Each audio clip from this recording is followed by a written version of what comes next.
Welcome to Lead a Life Uncommon. I'm Mary Bicknell, and in this podcast, this is for you if you are ready to be all in. You are a woman who's ready to put aside all your fears, be bold, be outgoing, be the leader you deserve to be in your life, and decide to have the things that you say that you really want. We're going to be talking about love, life, and business, how to value who you are, claim your worth, and create a life that you dream about. How's everybody doing today? Welcome to this new season of the podcast and the YouTube channel. For those of you listening on the podcast, this is the fall of 2023, and this is episode 123. Can you believe it? 123 episodes. So cool. And today I'm going to be sharing I'm autistic, and now I say grapefruit. You know, I have to tell you, I was so hesitant on many levels to share this story, what I'm about to say. In fact, I have in front of me like 12 pages of all my thoughts and everything. And I was able to get it out on paper. And then I realized, I just want to talk to you like you're sitting here because I've missed you. I put my business on hold. This is September. I put a lot of my marketing on hold way back in May. And the reason being is because I had a discovery that shook my entire freaking life. So I want to tell you that, I'm going to look at my notes for those of you who are watching this on the YouTubes, because I want to make sure I have some points, but also I just want to speak about it. I was so fortunate and so blessed today.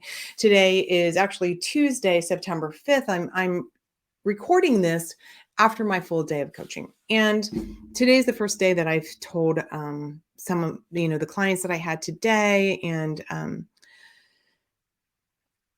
I was not really super nervous about it. I also wanted to honor and tell them, because I know if they listen to this podcast or they see the YouTube, they're going to see me hello. And then I have some new clients. Hello.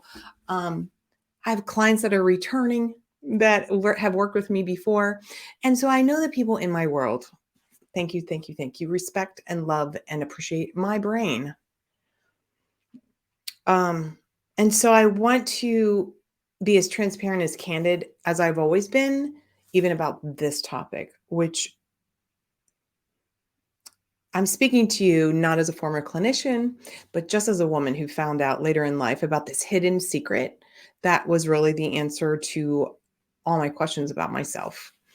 So I don't really want to call this like a reinvention. I'm reinventing myself. I think that this is more as like remembering, or better yet, reconnecting with my core self, without, and this is the key, without such brutal internal self-judgment that comes from the lifetime that I've led of feeling like I have been on the outside looking in. And in so many arenas, that has been true. And then there's other arenas that's not even applicable at all. I know that I show up strong and dynamic and all the cool things, and I have an incredibly successful business. I'm in my role, and it's very easy for me to be in my role because I'm brilliant at it. Here's my beneficial brag for those of you who know what I mean by that. I'm brilliant at it. And now I know it's actually the way I think, and it's actually my brain. But in my private life, or in other areas of my life, I always felt like, why don't I love the PTA conversations? Why don't I like chit chat? Why do I always want to go deep with people? Tell me your goal. What do you believe in? What do you think about the miracle of this life? To like new people that have never met me before. And that's my first entree into a conversation. And that doesn't always land. So what I want to share with you today, again, I don't want to be the poster woman for autism or ADHD or my anxiety, which I have spoken about in the past. I just want to share transparently this discovery, what it looks like for me, and how you can rise up and no matter where you are in life and no matter what happens, is that we have choices. We can choose to decide, which is an action, right? Decide. Choosing and deciding is action. Decide what we want to do with it. In March of 2023, I was at my other house. So some of you know I have this beautiful big house, which we're going to be selling because River's going to go off to college. Um, and for those of you who are new here, by the way, hello, I'm Mary Bicknell. I am a business consultant and coach for powerful women who may have forgotten that. And whether you want to have a great big business or you want to develop more about your own sense of self worth and value yourself, and you want to learn how to sell yourself, that's all the things. And we'll talk about that more at the end. But just as a side note. So anyhow, in 2023, I was at my other house. So some of you know I bought another house. It's on the river, not far away. When we sell this house, in fact, I'm in the middle of redoing the other house. Anyhow, I was there because um, sometimes I need to just be alone. And, my husband says to me sometimes like, oh, you need some Mary time, or I just need some me time. And sometimes I just need to take a break. Now I understand more clearly why, and I don't have to beat myself up for it. But my anxiety was such had hit a really all-time high. And as a clinician, as a former clinician, it's really challenging that when you have anxiety, I would be like crying, like my anxiety. I know it's chemicals, I know, but it would just take over.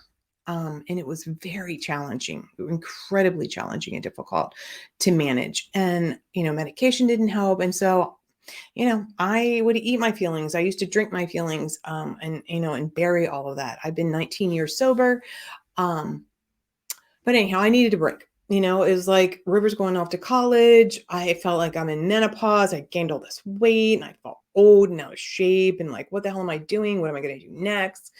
Like, really, this, I don't want to say midlife crisis, but just another examination of like, what do I really want? What am I doing? What's my business doing? I have the most incredible clients.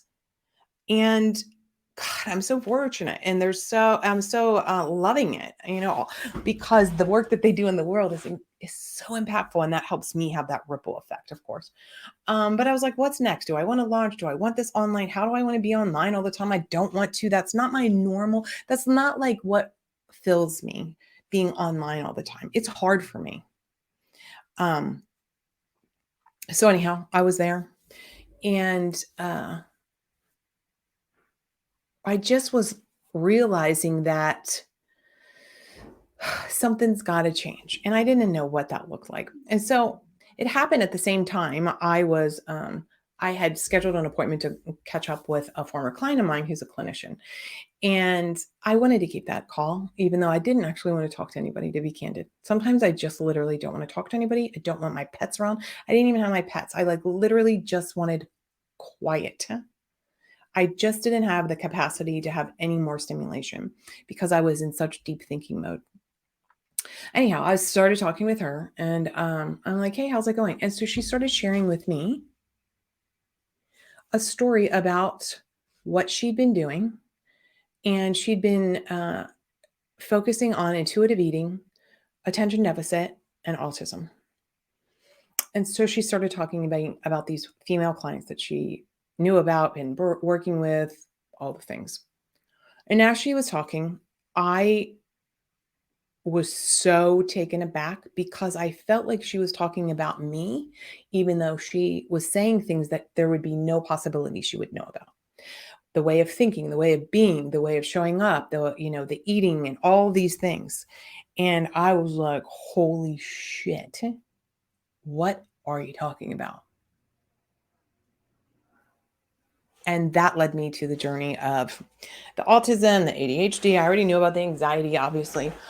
And I know now I'm like, I'm on the other side of it. I always tell my clients, share from the scar, not the wound. And let me tell you, that wound was a big ass gaping hole.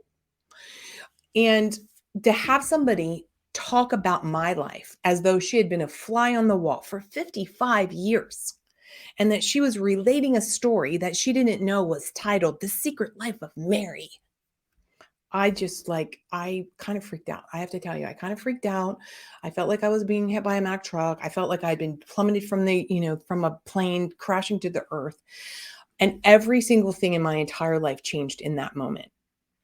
Every single thing. I can't explain it to you on what a massive shift.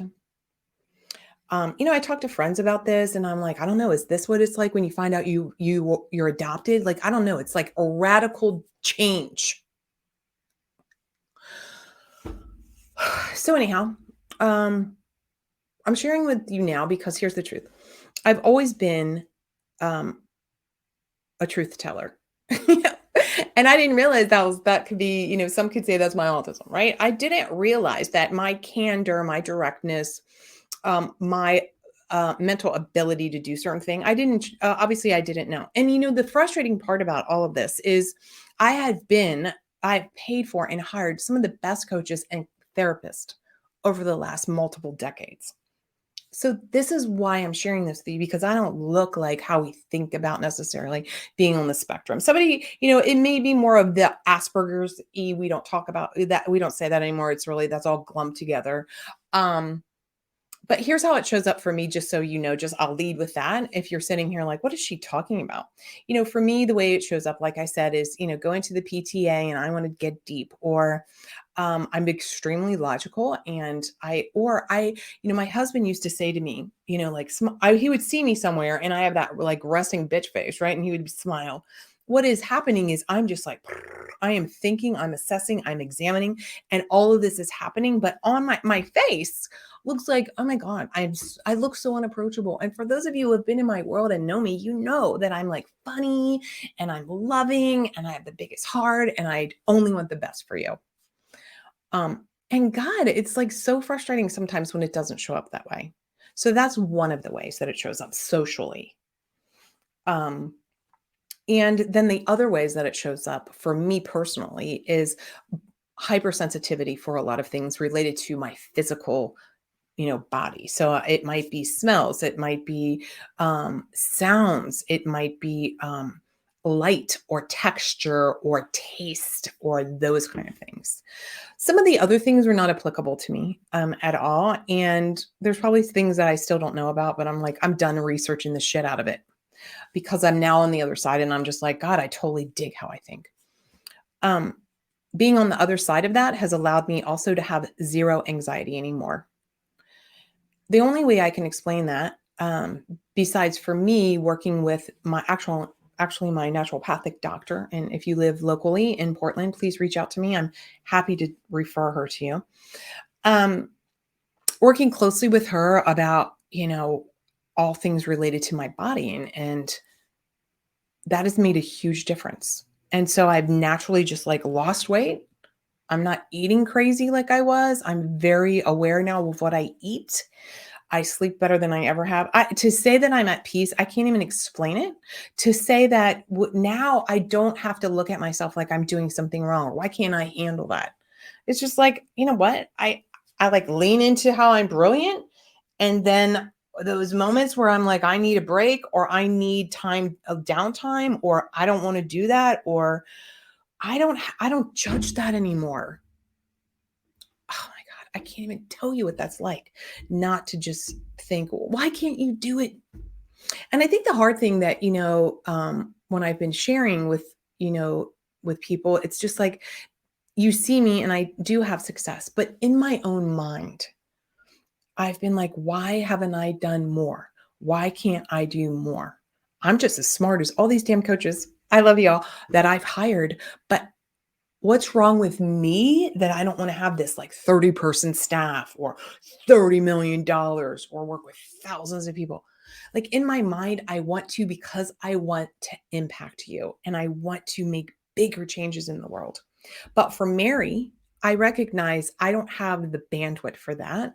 And energetically, like that's too much stimulation for me.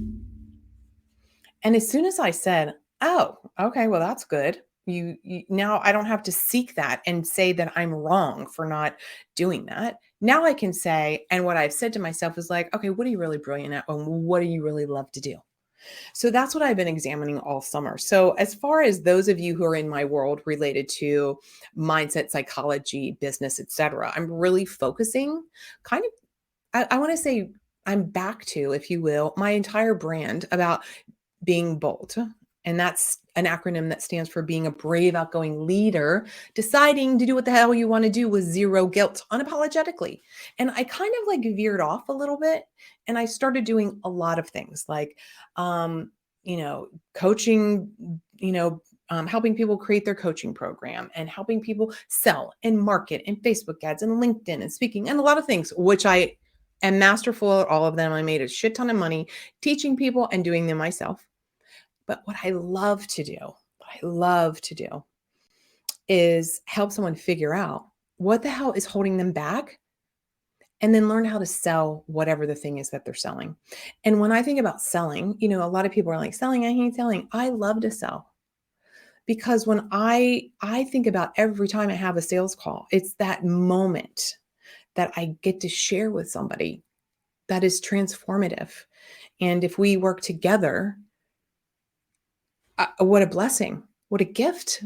If I can help you and it's a yes, I know you saying yes changes you.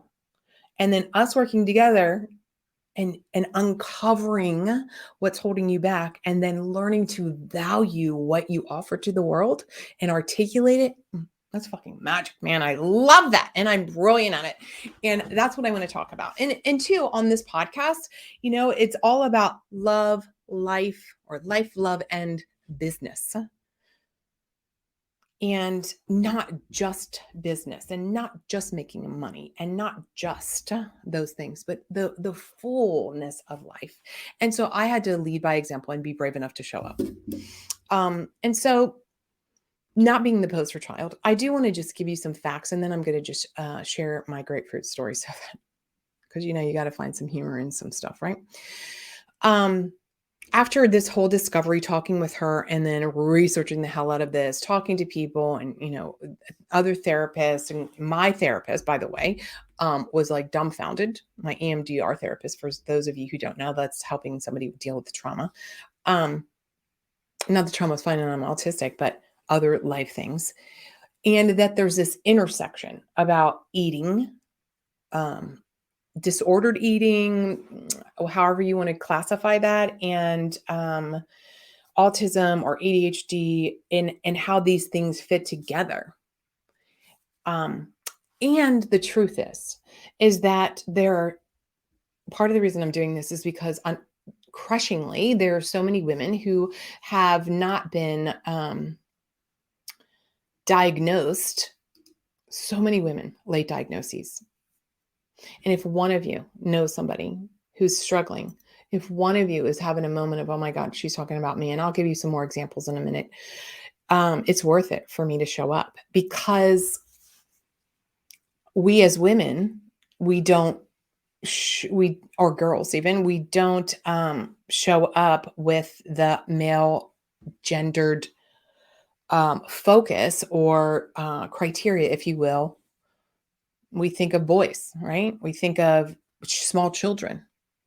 And so much of the research, the testing, all of these things are around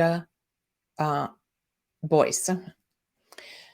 And so just meeting other women who were diagnosed later in life, and even later in life is 30. It's such an answer. And why are we, why is it missed? Even my close friends who are clinicians, they're like, holy shit, Mary, I can't even believe that. And then I'm like rattling off all these things. And they're like, I have clients like that. I'm like, I know.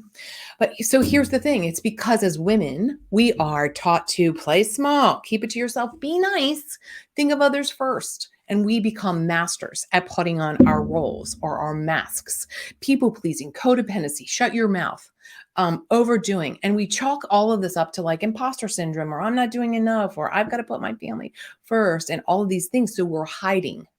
And that's so much of it, is that we're hiding what's really going on. A couple of my clients I talked to, and I was just like, internally, I know you might not see it, but in my mind, I would question myself sometimes. And so I've spoken about imposter syndrome for literally years on stages. God, talk about imposter syndrome. And I'm not saying for those of you who have imposter syndrome or think that you have that flavor of something, that you're autistic, don't hear it incorrectly. What I'm saying is that Sometimes we have to it's true that we have something else going on that's running in the background, and that was what it was like for me. Um, but just to the point also of and I'm not trying to ramble, I have my whole list here of things I wanted to talk about, but this it's like it's such a robust topic that I want to talk about it once, and then, of course, if you need to talk about it, you're welcome to ask me anything. And then this is not going to be part of my conversation moving forward all the time because the end point with all of this has given me the time when I took off starting in May from the podcast and social and all the things is um, it gave me the chance to really ask myself, what do I want? And I ask you this. This is part of my coaching. This is part of who I am. This is part of, and I've always asked myself that too. And I've created what I want. It's just that it was a new moment in time where I had to ask myself again through a different lens. And all the time we have a different lens, right? There's different periods and seasons in our life that we change and that life changes. That's why I was going through the like, well, who am I not being a mom to River? I mean, what does that look like? So this like all converged like at the same time. So it was a lot. Um, Feeling old. Oh my God, I was in my, 55 and I found this out and da, da, da, da, and like all kinds of stuff. So it's not uncommon for us to have different seasons of life where we have a new identity or we want to craft and create a new identity. And this is what I help clients with, like, who do you really want to be? Who are you being? What do you want to do? What do you want to have? Who do you need to be in order to?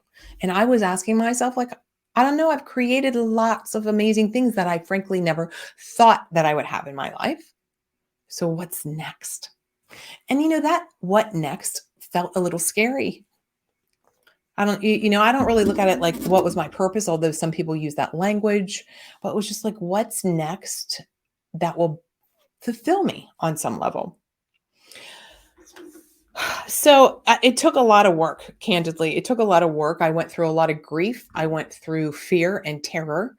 I did for a long time about whether to even speak about this publicly, but I just felt like if I didn't say this, that, and I'm not at all saying that any of you in your marketing or you showing up or being on social that you need to share, because there's plenty of stuff I'm never going to share, okay, about my life or what's happened to me or those kind of things. The reason I'm sharing this specifically is because I want to be an example that you can be handed something completely out of left field and unexpected and come out on the other side. And I don't want to Pollyanna this, like, it's hard until it's easy, all of that. But there is some truth of that. But man, crawling across the gravel hurts like a bitch for a while. And so the grief that I had and the anger and the rage and the depth of my sorrow about wasted time. Those of you who know truth and time, these are my core values. I don't try. I am extremely candid. And I don't like to waste time. Those are two massive triggers for me. And I looked at my life like, oh my God, how much time, how many arguments would I have not gotten into? How much could I have been more gentle with myself? How much would I have been different showing up for clients, for online, for whatever? I don't know. And I have to let that go. But it took a minute. I'm just kind of perusing my my notes. My candor, I've always said, I'm candid with you because I value you, I respect you, and I don't want to beat around the bush. I don't think that's helpful. It's certainly not helpful for me, and it's definitely not helpful for women who are attracted to working with me. They want my directness, they want process, they want a system. They don't want to wonder what the hell's going on. And as I've gotten older, of course, I've tempered, not always successfully, my candor, my directness.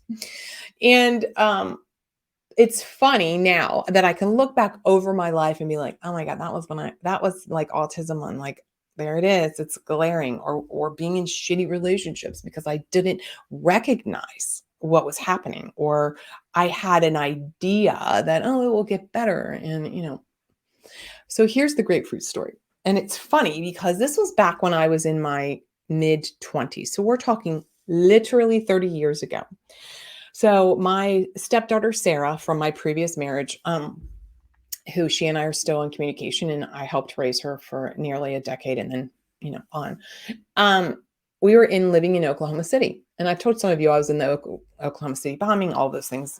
That's for another day too. But anyhow, I was there was a neighborhood fundraiser, and this woman came around and she was selling for whatever it was, $5 a bag for ruby red grapefruit.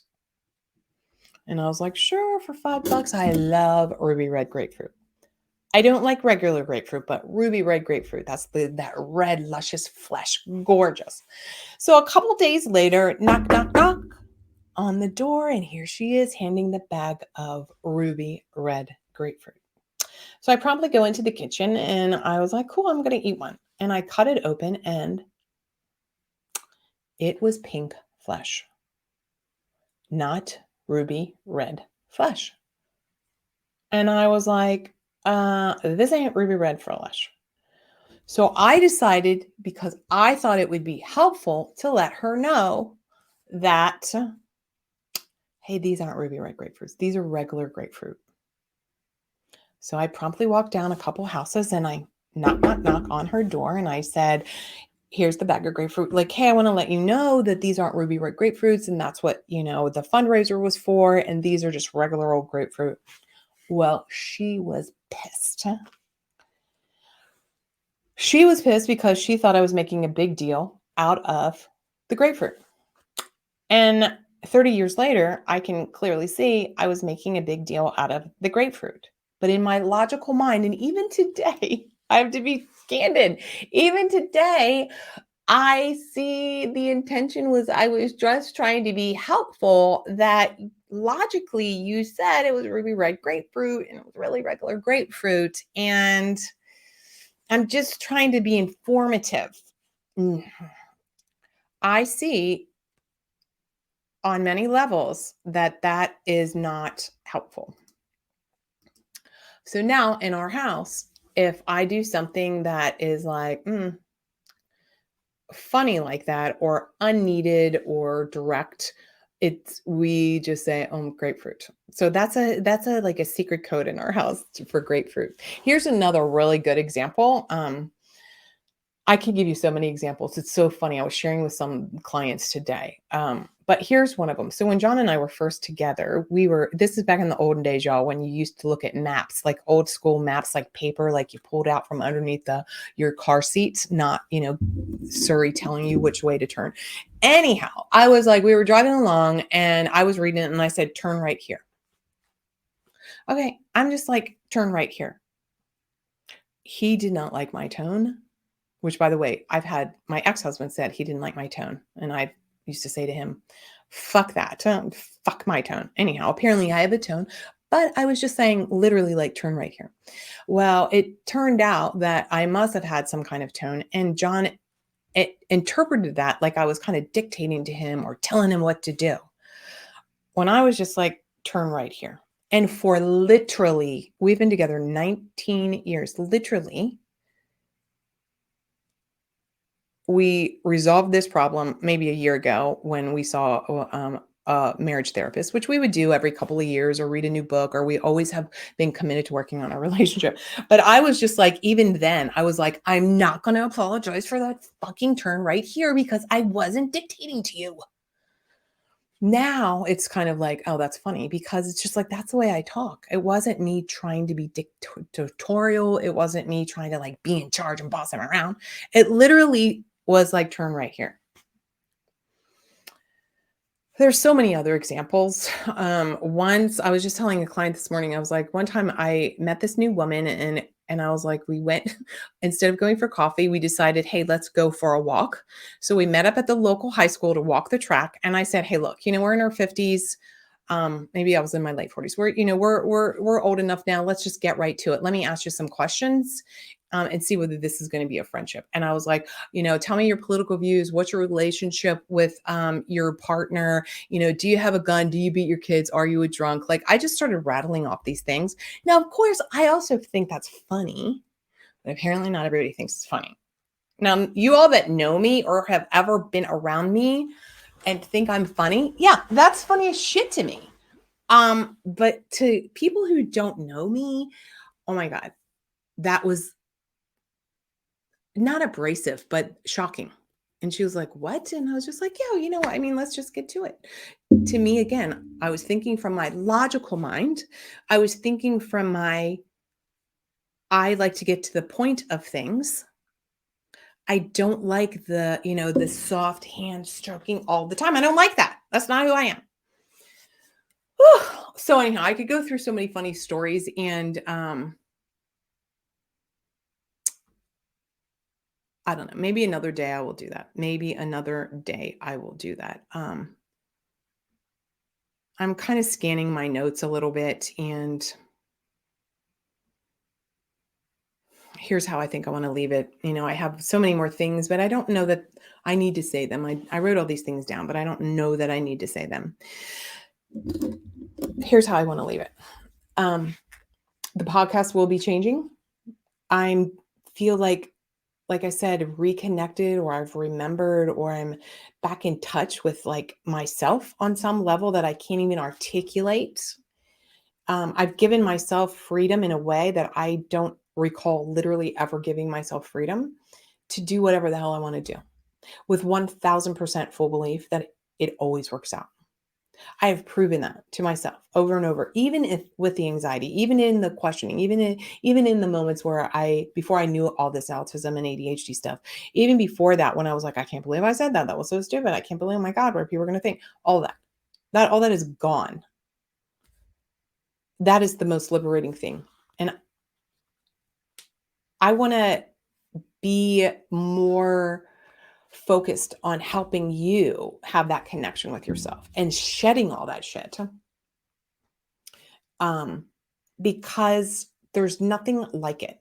There's nothing like being able to look in the mirror now and be in full and total acceptance of who you are. I've never had that until now. I'm so grateful that this is all happening. And I hate being like, I'm so grateful that this is all happening. But on one level, there's moments that we have, right? That are catalysts in time. And sometimes we need the rug pulled out from under us. Sometimes we need someone like me, like to be supportive and shine that big beacon on your blind spots. Um, a new client, I said to her, like, let's whip out the machete and just go carve a new path through the muck, through the bullshit. And for you to know that I've got your back and that I've had my trials and tribulations, although I don't always talk about it. And I think that is something that not around the autism, but I will be sharing more, and I'll be asking more. I'm going to start doing interviews again and those kind of things, and asking for real feelings, real emotions, because so often we are online, everything looks so perfect. And, it's not easy being a wife, mother, lover, business owner. It's not easy to try and sell what something you've created yourself, no matter how fucking amazing and great it is. And I want to do that more. And that's what you'll see. Working with women around their leadership of self, their self-respect, their belief in self, their shedding their self-doubts, really being unapologetic, like taking charge. Because if you're not taking charge of your life, guess what? You've offloaded that to someone else. What I'm brilliant at is being able to see that like it's a beacon, and then come up with a plan to help you get what you want. And whether that is, I've signed several new one-on-one clients all around leadership and money mindset and, self-sabotage, while I'm also signing clients all about up leveling their entire business. There's two things you need in that. You need to believe, you need to get over your mental shit. You need to understand your triggers, and you need to really love who you are and have massive self-regard while you're learning to sell that whatever, that thing, that product, that service. And we have been told as women, don't do either one of those things. Don't self-regard yourself. Don't brag. Don't think too highly of oneself. And don't sell. I don't know how many people are out there like, it's not really selling, it's really coaching. It's fucking selling. And selling is serving. And if you don't learn to sell, what your offer is, you can't help people. And here's the truth. If you fail at selling on a sales call because you're afraid of being too pushy, guess what? You have let that potential person down.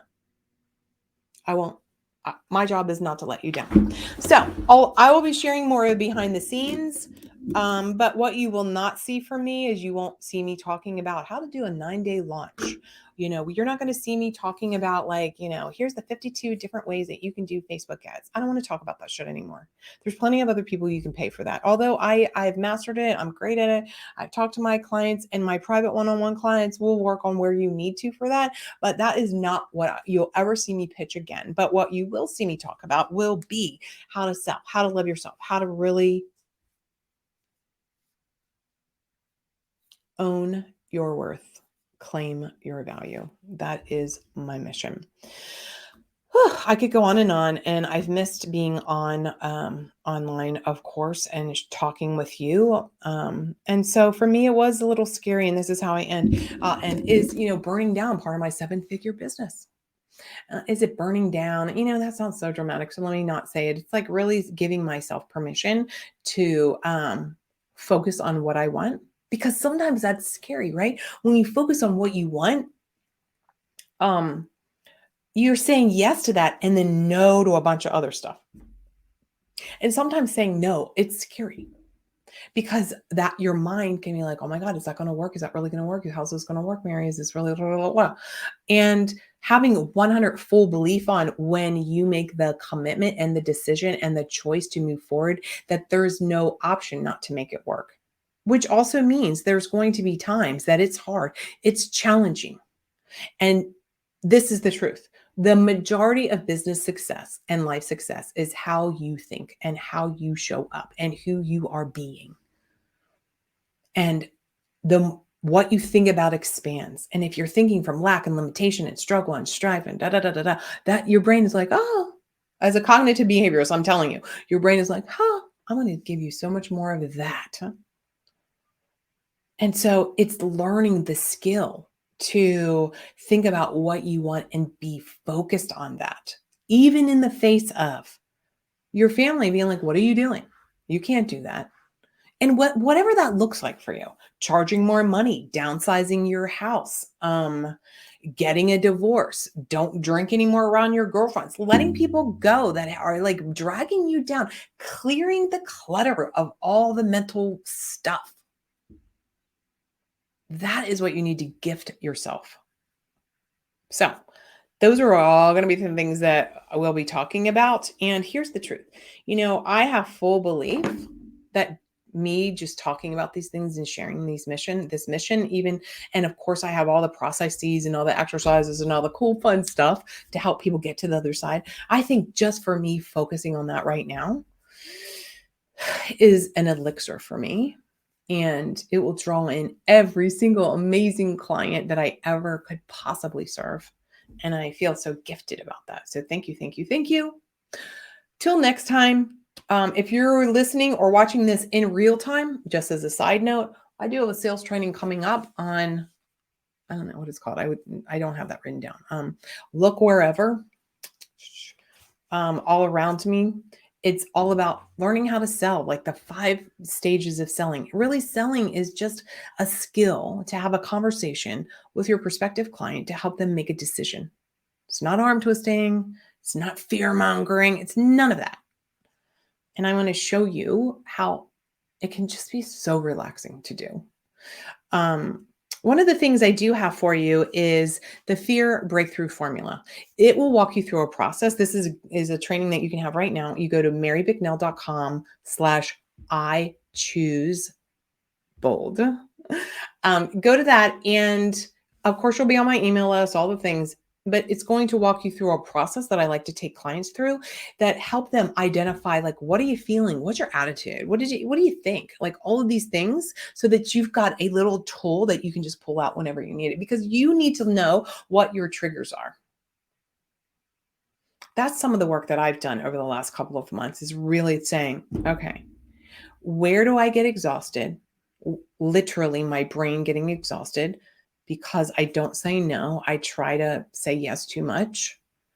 Where do I get triggered with people? And making sure none of them damn people are in my life.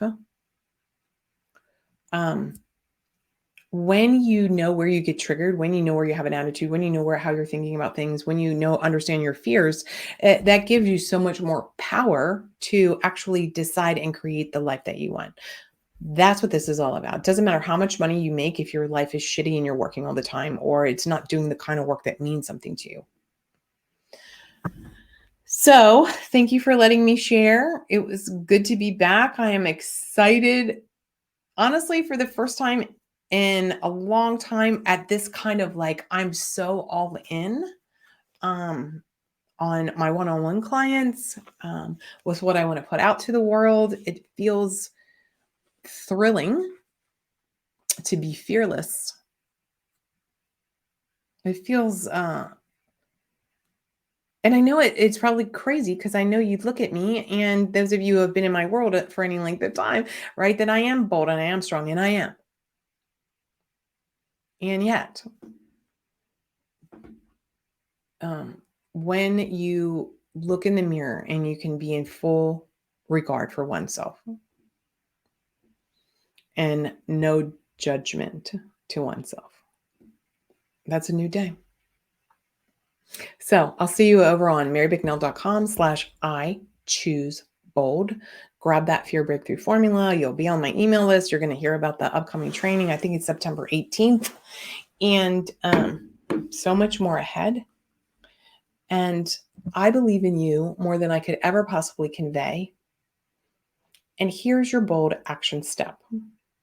Today, start having more quiet time to listen to your own mind. Where can you eliminate some of your busy? And if you have a hard time with that, I want to lovingly say to you that that's a sign that you're avoiding something. We're going to talk more about that over the next several podcasts because that's the truth. I'll talk to you later.